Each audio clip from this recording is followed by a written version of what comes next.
जय माता दी। आज के इस वीडियो में हम आपको माँ ब्रह्मचारिणी की पूजा विधि, कथा तथा आरती के बारे में बताएंगे, तो वीडियो को अंत तक जरूर देखें। नवरात्रे के दूसरे दिन माँ ब्रह्मचारिणी देवी की पूजा अर्चना की जाती है।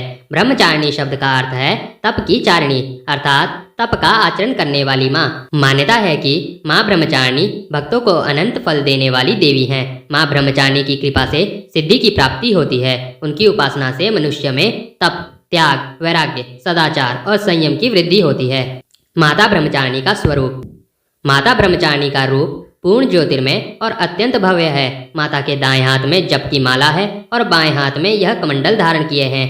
माता ब्रह्मचारिणी की पूजा किस प्रकार करें, आइए जानते हैं। देवी ब्रह्मचारिणी की पूजा करते समय सबसे पहले हाथों में एक फूल लेकर उनका ध्यान करें। इसके बाद देवी को पंचामृत से स्नान कराएं। फिर अलग अलग तरह के फूल, अक्षत, कुमकुम, सिंदूर अर्पित करें। देवी को सफेद और सुगंधित फूल चढ़ाएं। इसके अलावा कमल का फूल भी देवी माँ को चढ़ाएं।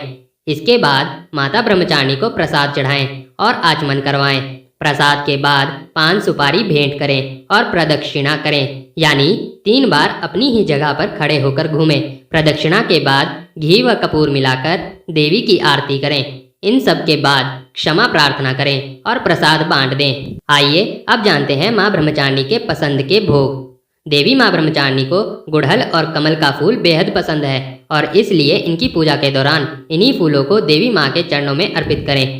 क्योंकि माँ को चीनी और मिश्री काफ़ी पसंद है, इसलिए माँ को भोग में चीनी, मिश्री और पंचामृत का भोग लगाएं। माँ ब्रह्मचारिणी को दूध और दूध से बने व्यंजन अत्यंत पसंद होते हैं, इसलिए आप माता ब्रह्मचारिणी को दूध से बने व्यंजनों का भोग लगा सकते हैं। इन भोग से देवी ब्रह्मचारिणी प्रसन्न हो जाएंगी। इन्हीं चीज़ों का दान करने से लंबी आयु का सौभाग्य भी पाया जा सकता है। आइए अब आपको माता ब्रह्मचारिणी के सर्वशक्तिशाली मंत्र के बारे में बताते हैं। प्रत्येक सर्वसाधारण के लिए आराधना योग्य यह मंत्र सरल और स्पष्ट है। माँ जगदम्बे की भक्ति पाने के लिए इसे कंठस्थ कर नवरात्रि में द्वितीय दिन इसका जाप करना चाहिए। या देवी सर्वभूतेषु माँ ब्रह्मचारिणी रूपेण संस्थिता, नमस्तस्यै नमस्तस्यै नमस्तस्यै नमो नमः। अर्थात हे माँ सर्वत्र विराजमान और ब्रह्मचारिणी के रूप में प्रसिद्ध अम्बे, आपको मेरा बारंबार प्रणाम है, या मैं आपको बारंबार प्रणाम करता हूँ। आइए अब जानते हैं माता ब्रह्मचारिणी की कथा। माँ ब्रह्मचारिणी ने अपने पूर्व जन्म में राजा हिमालय के घर में पुत्री रूप में जन्म लिया था। तब देव ऋषि नारद के उपदेश से उन्होंने भगवान शंकर को अपने पति रूप में प्राप्त करने के लिए अत्यंत कठिन तपस्या की थी। इस कठिन तपस्या के कारण इन्हें तपश्चारिणी अर्थात ब्रह्मचारिणी नाम से अभिहित किया गया। कथा के अनुसार 1000 वर्ष उन्होंने केवल फल फूल खाकर व्यतीत किए और 100 वर्षों तक केवल शाक पर निर्वाह किया। कई वर्षों तक कठिन तपस्या व उपवास रखते हुए देवी ने खुले आकाश के नीचे वर्षा और धूप से भयानक कष्ट भी सहे। कई हजार वर्षों की इस कठिन तपस्या के कारण ब्रह्मचारिणी देवी का शरीर एकदम क्षीण हो गया। उनकी यह दशा देखकर उनकी माता मैना अत्यंत दुखी हुई और उन्होंने उन्हें इस कठिन तपस्या से विरक्त करने के लिए एक आवाज दी, उमा।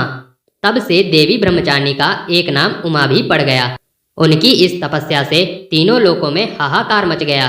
देवता, ऋषि, सिद्धगण, मुनि सभी देवी ब्रह्मचारिणी की इस तपस्या को अभूतपूर्व पुण्य कृत्य बताते हुए उनकी सराहना करने लगे। अंत में पितामह ब्रह्मा जी ने आकाशवाणी के द्वारा उन्हें संबोधित करते हुए प्रसन्न स्वर में कहा, हे देवी, आज तक किसी ने ऐसी कठोर तपस्या नहीं की है जैसी तुमने की है। तुम्हारे इस कृत्य की चारों ओर सराहना हो रही है। तुम्हारी मनोकामना सर्वभावेन परिपूर्ण होगी। भगवान चंद्रमौली शिव जी तुम्हें पति रूप में प्राप्त अवश्य होंगे। अब तुम तपस्या से विरत होकर घर लौट जाओ। शीघ्र ही तुम्हारे पिता तुम्हें बुलाने आ रहे हैं।